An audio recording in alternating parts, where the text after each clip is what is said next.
the end of the year, we had a few changes on the way towards the end. Again, electrical guys, we always say it, make sure your electrical and your engineering are always talking to each other, because we've done so many of these projects now, and again, in our drawings, we actually missed the PMT from having its own easement. So we got... What's the PMT? Pad mount transformer. Yeah.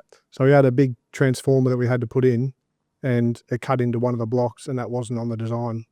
So I sold the block to someone, and yeah, we didn't cut out that 25 square meters, and I had to go back to them and say, oops, sorry, you've got this pad mount on your block now, or it's cut out around your block, and your block's smaller than you thought. What do you want to do? It's not the space you want to get yourself into. Yeah, and not only that, that was probably the lesser of the two risks. Was the owner, if they didn't like it, wanted to sell. We actually offered them to change block as well, and they decided to stay there.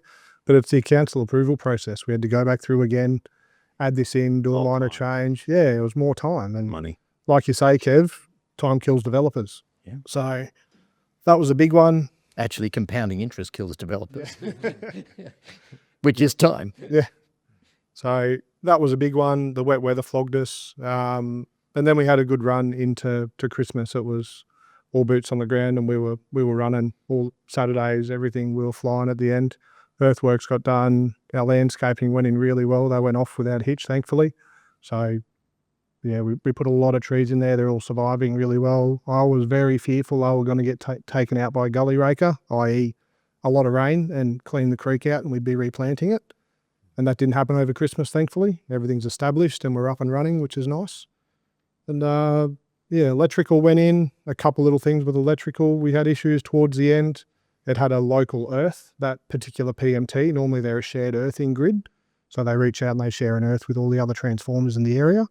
This one had to be self-earthed on site, had a really large easement, and that actually got missed on the day. So when they come to do the switching and give us electrical on the day, Energex picked it up, and the contractor hadn't done it. So we actually got pushed back by that again. We lost a couple of weeks having to add that earth back in and waiting for our switching date again to come out on site and light up the subdivision, basically. So we got through that, and we just got everything together, our documentation, survey, ASCONs, everything finished in time, sort of mid-November, that we could lodge for planned sealing. And thankfully we just made that time frame, because council was, I think, 11th of December from memory, that we had to have everything in and done. Otherwise it just gets kicked back out and started in the next year. So we achieved that. Everything got finished. We achieved planned sealing, got titles by 23rd of December from memory. We were trying to settle the blocks, trying to settle a project before Christmas, which we didn't make it, unfortunately. Another cost, compounding interest. So in a 4 or 5 weeks delay in the holidays. Yeah. So back end of January, that'll probably, we're at our peak debt levels at the moment. So that'll be about $80,000 roughly, because we didn't get to settle before Christmas. We're settling the end of January now, with everyone taking their blocks. And yeah, we're just waiting on that. So that's where we're at on that project. So we might have to switch the event from the Mondrian to the Novotel by the looks of it. You didn't tell me this before I...